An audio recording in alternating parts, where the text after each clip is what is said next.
Sewaktu Allah Subhanahu wa taala pertama kali menciptakan Nabi Adam alaihissalam, itu Nabi Adam sudah Allah Subhanahu wa taala berikan kunyah atau berikan julukan. Apa kunyahnya Nabi Adam? Nabi Adam Allah beri kunyah Abu Muhammad, bapaknya Muhammad.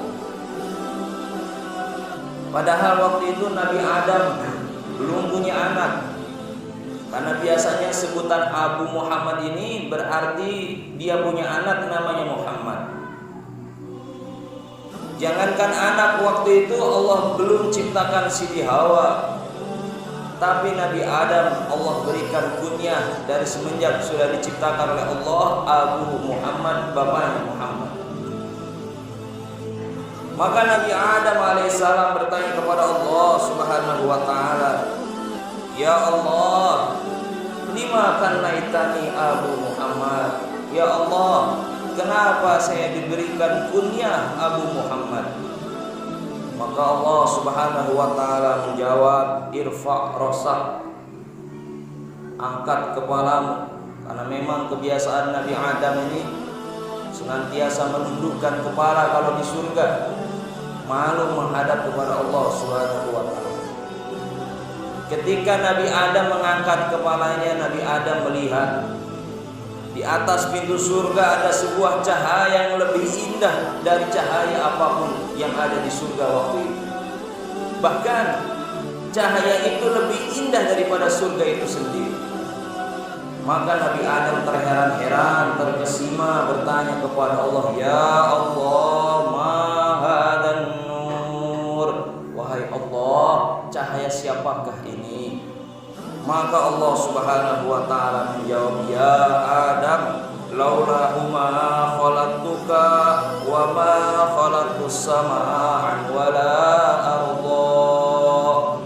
Wahai Adam, jikalau bukan karena cahaya itu, tidak akan aku ciptakan engkau, tidak akan aku ciptakan langit, dan tidak akan aku ciptakan bumi, yaitu nur Sayyidina wa Maulana Muhammad sallallahu alaihi wasallam. Hadirin jemaah salat Jumat rahimakumullah. Bahkan dalam sebuah riwayat dikatakan Rasulullah sallallahu alaihi wasallam bersabda, kata Nabi, "Kuntu nuran baina yadayhi rabbi qabla khalqi Adam bi arba'ata asyara alfa 'am." Kata Nabi, dulu kuntu nuran, dulu kata Nabi, cahayaku Allah Subhanahu wa taala ciptakan sebelum Allah menciptakan Nabi Adam bi arba'ata asyara alfa 'am, 14.000 tahun sebelum Allah ciptakan Nabi Adam, Allah lebih dulu ciptakan nur Nabi Muhammad sallallahu alaihi wasallam. Jadi hadirin yang dimuliakan Allah Subhanahu wa taala, karena Allah Subhanahu wa taala pertama kali menciptakan nur Nabi Muhammad, maka semua penciptaan setelah nur Nabi Muhammad itu bersumber berasal dari nurnya Nabi Muhammad sallallahu alaihi wasallam. Bumi, kolam, bahkan para sahabat yang terpilih masuk surga, itu semuanya dari nur Nabi Muhammad sallallahu alaihi wasallam. Bahkan termasuk surga pun Allah ciptakan dari nur Nabi Muhammad sallallahu alaihi wasallam. Dalam kitab Ar-Ruh diceritakan bahwa dulu nurnya Nabi Muhammad diletakkan di depan Miraqatul Yakin. Ketika cahaya Nabi diletakkan di Miraqatul Yakin, mengalirlah beberapa tetesan keringat. Salah satunya keringat tersebut berbuah menjadi beberapa bulir, berubah lagi menjadi beberapa bulir. Terciptalah surga yang mana dijanjikan oleh Allah Subhanahu wa taala untuk hambanya yang taat kepada Allah Subhanahu wa taala. Maka Syekh Abdul Aziz Ad-Dabbagh itu, beliau ini wali kutub, ulama yang khasyaf. Beliau mampu melihat setiap tetesan-tetesan dari wudu seseorang itu, dosa apa yang mengalir dari tetesan air wudu tersebut. Ketika Syekh Abdul Aziz Ad-Dabbagh ini melihat orang pencuri, ketika wudu dia melihat aliran-aliran dosa mencurinya berguguran, Maka Syekh Abdul Aziz Ad-Dabbagh ini mengarang kitab namanya Kitab Al-Ibris. Dalam kitab tersebut diceritakan bahwa karena surga diciptakan dari nur Nabi Muhammad SAW, setiap hari surga ini merindukan Nabi Muhammad SAW. Setiap hari surga ini berguncang ingin bertemu dengan Nabi Muhammad SAW. Oleh karena itu Syekh Abdul Aziz mengatakan malaikat merantai ini surga dari 4 penjuru agar surga tidak menampakkan wujudnya di Madinah karena saking rindunya kepada Nabi Muhammad SAW. Syekh Abdul Aziz Ad-Dabbagh mengatakan kalau Allah Subhanahu wa taala ingin memperluas surga, ingin memperlebar surga, itu malaikat diperintahkan oleh Allah untuk membaca Allahumma sholli ala sayyidina Muhammad, Allahumma sholli ala sayyidina Muhammad. Maka surga itu terus mengejar sumber suara tersebut, saking cintanya kepada Nabi Muhammad SAW. Ketika dirasa oleh Allah perluasan surga sudah merasa cukup, maka malaikat mengucapkan subhanallah, maka surga berhenti. Hadirin jemaah salat Jumat rahimakumullah, ini rindunya benda mati kepada Nabi Muhammad SAW. Bagaimana dengan kita, makhluk yang Allah Subhanahu wa taala beri nafas setiap hari gratis, makhluk yang Allah Subhanahu wa taala katakan sebaik-baik penciptaan, harusnya lebih rindu lagi dengan Nabi Muhammad SAW.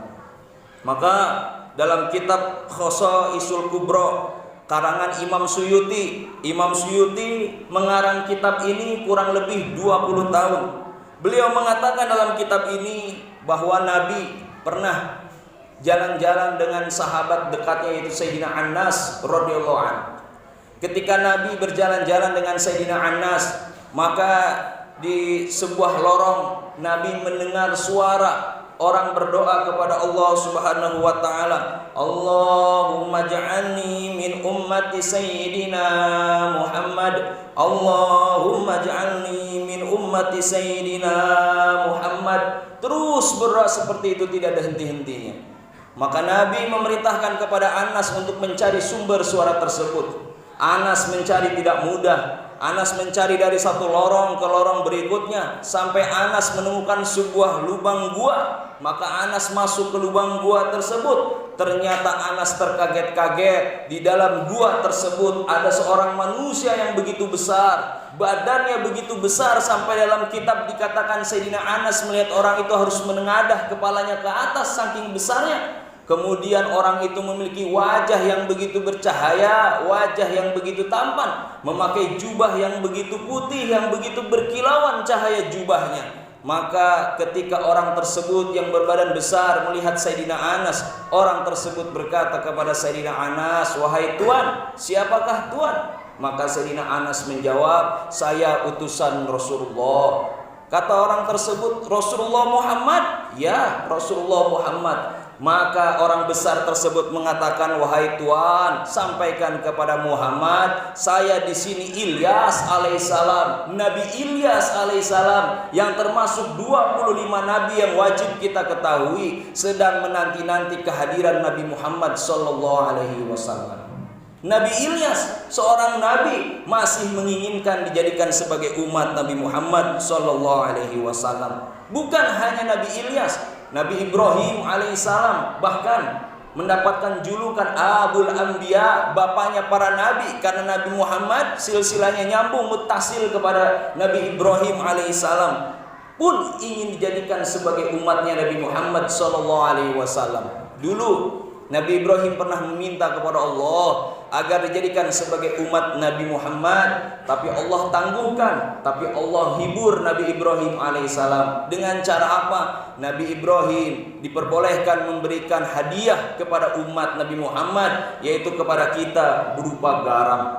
Garam ini hadirin yang dimuliakan Allah Subhanahu wa taala, dalam kitab An-Nawadhir itu merupakan hadiah dari Nabi Ibrahim alaihissalam. Makanya Sayyidina Ali karamallahu wajhah mengatakan, siapa yang sebelum makan mencicipi garam, walaupun sayur kita sudah pakai garam, kita goreng ikan sudah pakai garam, tapi sebelum makan kita mencicipi garam, Sayyidina Ali karamallahu wajhah mengatakan, di dalam garam terdapat 70 obat macam dari penyakit. Hadirin yang dimuliakan Allah Subhanahu wa taala. Inilah kerinduan-kerinduan para nabi alaihi wassalatu wassalam kepada Nabi Muhammad sallallahu alaihi wasallam.